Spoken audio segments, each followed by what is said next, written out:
Cricket বোর্ডে তো বিভিন্ন ধরনের প্রফেশনালের দরকার আছে। আমি মনে করি একজন ডাক্তারেরও দরকার আছে। যার মানে ক্রিকেট সংশ্লিষ্ট একজন ডাক্তারেরও দরকার আছে।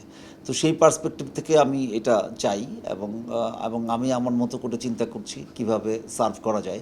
আমি মনে করি আমি আমার এত বছরের এক্সপেরিয়েন্সে এবং অনেক কিছু মিলিয়ে আমি ভালো ভালো একটা প্ল্যাটফর্ম হিসেবে ক্রিকেট বোর্ডকে কাজে লাগাতে পারবো। মূল ব্যাপার আমি তো ছোটোবেলা থেকে ক্রিকেট খেলেছি। আমি মানে সেই স্কুল ক্রিকেট ধরেন আর আমি চট্টগ্রামে বড় হয়েছি। তো স্কুল ক্রিকেট থেকে শুরু করে আমি ফার্স্ট ডিভিশন পর্যন্ত খেলেছি ক্রিকেট। তারপরে ডাক্তারি পড়াশুনোর চাপে আর থার্ড ইয়ারের পরে আর কন্টিনিউ করতে পারিনি, কিন্তু ক্রিকেটের সাথে আমি সবসময় জড়িত ছিলাম। ক্রিকেট বিষয়ে খেলা দেখতে যেতাম স্টেডিয়ামে, সব নিয়মিতই গিয়েছি। যারা সিনিয়র ক্রিকেটার সবাই আমাকে চেনে জানে। একসাথে আমি অসংখ্য মানে এদের সাথে খেলা উপভোগ করেছি দেশি বিদেশে, এবং সবার সাথে যোগাযোগ ছিল। আর বাংলাদেশের ক্রিকেটটাকে তো ফলো করি সবসময়। আর আমার সবসময় একটা স্বপ্ন ছিল আমি যখন সুযোগ সুবিধা হবে তখন আমি অবশ্যই ক্রিকেট বোর্ডে যাব। তো আগে অনেকবার আমার কাছে অফার এসেছিল ক্রিকেট বোর্ডে যাওয়ার জন্য, সংগঠক হিসাবেও এসেছিল, কিন্তু আমি বলেছি যে আমার যখন সুবিধা হবে তখন আমি যাব। তো এখন আমার মনে হয়েছে যে এটা আমার এখন ভালো সময়। এখন আমি একটু সময় দিতে পারবো এবং আমি চেষ্টা করব আমার যতটুকু আমার মানে এই ক্রিকেট বোর্ডকে দেওয়ার আছে সেটা আমি দিতে চাই। একটা বড় প্ল্যাটফর্মে কাজ করতে চাই এবং ক্রিকেট বোর্ডকে আমি আমার এক্সপিরিয়েন্স এবং সব কিছু শেয়ার করতে চাই। আপনি আসলে ক্রিকেটের কোন বিষয়টাকে আপনি ফোকাস করবেন যদি আপনি আসেন আমি বিসিবিতে? যেহেতু ক্লাব থেকে ইলেকশন করছি, যেহেতু ক্লাবের সাথে দীর্ঘদিন ধরে জড়িত, আপনারা জানেন যে আমি ওয়ান্ডারার্স ক্লাবের সাথে জড়িত এবং ঢাকা মহামেডান ক্লাবের সাথেও জড়িত, এবং চট্টগ্রামে আগ্রাবাদ নওজোয়ান ক্লাব নামে একটা বিখ্যাত ক্লাব আছে, মানে খেলোয়াড় তৈরি সূতিকাগার। সবাই খেলেছে চট্টগ্রামে ওখানের মধ্যে, তো সেটার সাথেও জড়িত। তো সো দ্যাট আমি চিন্তা করেছি যে আহ, যদি বোর্ডে ডিরেক্টর নির্বাচিত হতে পারি, সবাই যদি আমাদেরকে ভোট দেয়, তাহলে আসলে প্রত্যেকটা ক্লাব যেভাবে ক্লাব তৈরি করার সময় খুব কষ্টে কাটায়, অর্থনৈতিকভাবে স্বাবলম্বী কীভাবে করে দেওয়া যায় সেটার ব্যাপারে আমার একটা লক্ষ্য থাকবে।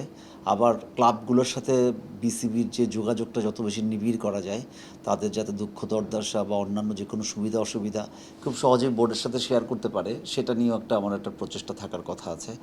আর খেলোয়াড়দের fitness, physio, physical medicine, orthopaedics, খাবার দাবার, পথ্য, এগুলো সব কিছুই একটা আলাদা ভাবে আমার একটু দেখার ইচ্ছা আছে। তাছাড়া যেহেতু আমি মেডিকেল প্রফেশনাল লোক, ডোপ টেস্ট বা অন্যান্য সব কিছুতে বা নতুন নতুন টেকনোলজি, এগুলো সব ইন্ট্রোডিউস করার ইচ্ছা আছে, যাতে খেলোয়াড়দের ফিটনেস এবং দীর্ঘদিন দ্বারা ইনজুরি প্রবণ যারা, ইনজুরি যাতে কম ফেস করতে হয়, বা ইনজুরিতে পড়লেও তাদের কীভাবে রিহ্যাবিলিটেট করতে হয় দ্রুত ব্যাগে, সেটা আমরা কাজ করার ইচ্ছা আছে অনেক বেশি। আমি তো খুব ভালো পর্যায়ে দেখতে পাচ্ছি। আমাদের ছোটোবেলায় আমরা যেভাবে বড় হয়েছি তা থেকে আমাদের পূর্বসূরীরা তো মোটামুটি একটা পর্যায়ে পৌঁছে দিয়েছে।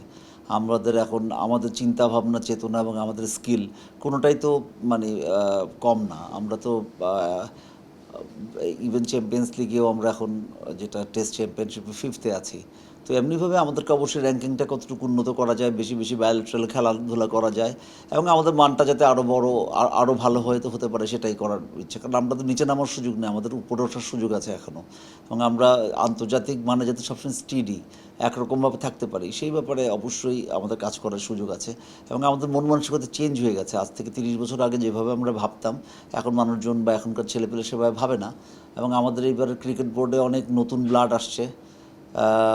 নতুন যারা নির্বাচিত হবে, most of the very young, energetic, good family belong করে, বিদেশে লেখাপড়া করেছে, তাদের চিন্তা চেতনা সব কিছু মিলিয়ে আশা করি বোর্ড আবার নতুন উচ্চতায় পৌঁছাবে। শুনুন, আমরা যেটাভাবে আপনারা ভাবছেন, যারা আমরা বাংলাদেশে ম্যাক্সিমাম বাংলাদেশেই বড় হয়েছে, আমি বলছি বিদেশে লেখাপড়া করেছে, সবাই ব্যাক করেছে বাংলাদেশে, এমন না যে বিদেশে সেটেল কেউ একজন চলে এসেছে, তা তো কথা না। তারা সবাই লেখাপড়া করেছে, উন্নত বিশ্বটা দেখেছে, এবং ওটার তারা সাথে তাদের কানেক্ট সাথে করবে। কী করে এসেন্সটা নিয়ে আসা যায়, কী করে নতুন নতুন চিন্তাভাবনা করা যায়। যারা যারা আপনি যদি দেখেন না, আপনি আমাদের যারা যারা আসবেন, বা ক্রিকেট বোর্ডে তো আগ্রহ থাকতে হবে। যারা যারা আগ্রহ প্রকাশ করেছে তাদেরকে ধন্যবাদ দেই, বিকজ তারা একটা আগ্রহ প্রকাশ করেছে এই দেশটাকে সার্ভ করার জন্য। তো ভিন্ন ক্যাপাসিটিতে সার্ভ করবে এবার। এবং আমি তো বিশ্বাস করি যে যারা অভিজ্ঞ আছেন এবং যারা নতুন আছেন, তারা মানে একসাথে মিশে একটা ভালো একটা রিদম সৃষ্টি হবে, ভালো কেমিস্ট্রি তৈরি হবে, যে কীভাবে ক্রিকেটটাকে এগিয়ে নেওয়া যায়। এখানে ক্রিকেট মস্তিষ্ক যেমন আছে, আমাদের আরও অন্যান্য অনেক কিছু লাগে ক্রিকেট বোর্ড চালানোর জন্য। শুধুমাত্র ক্রিকেটার দিয়ে তো ক্রিকেট বোর্ড চলবে না। এখানে এখানে নেগোসিয়েশনের ব্যাপার আছে, এখানে আলাদা ম্যানেজমেন্টের ব্যাপার আছে। এই সব কিছু মিলিয়ে আমি মনে করি এইবারের বোর্ডটা অন্যতম সেরা বোর্ড হবে। এই বিষয়গুলো আমরা আসলে যেটা পিছিয়ে আছি। আমরা যেটা পিছিয়ে সব আমাদের আসলে তো আপনি একটা জিনিস যদি চিন্তা করেন, যেহেতু আমাদের দেশটা এখনও মানে মানে উন্নয়নশীল কান্ট্রি, এখনও উন্নত কান্ট্রিতে পরিণত হতে পারেনি। সো আমাদের গ্রো করার অনেক কিছু আছে। সব কিছুর প্রতিটা সেক্টরেই গ্রো করার সুযোগ আছে। আমরা তো এইভাবে সেক্টর ভাগ করে প্রত্যেকটা জায়গায় যে হারে গ্রোথ আমাদের, তার চেয়ে গ্রোথটা আর একটু বাড়াতে হবে। এভাবেই চিন্তা করলে তো প্রত্যেকটা সেক্টরে গ্রো করার সুযোগ আছে এবং আমরা সেভাবেই পরিকল্পনা সাজাবো আশা করি। আর আমাদের যিনি ক্যাপ্টেন, মানে যিনি তামিম ইকবাল খান, উনি খুবই করিতকর্মা লোক। করিতকর্মা মানে যেটা, মানে চিন্তা এবং ইমপ্লিমেন্টেশন দুটো ভিন্ন জিনিস। ওনার ইমপ্লিমেন্টেশন অত্যন্ত ফাস্ট। আপনি দেখেছেন যে ১.৫-২ মাসের মধ্যে যথেষ্ট চোখে পড়ার মতো কাজগুলো করেছে এবং এই জন্য দেরি করে নাই। তো সুতরাং চিন্তা করে যদি কুইক রেসপন্স করতে পারে, এটা বেটার।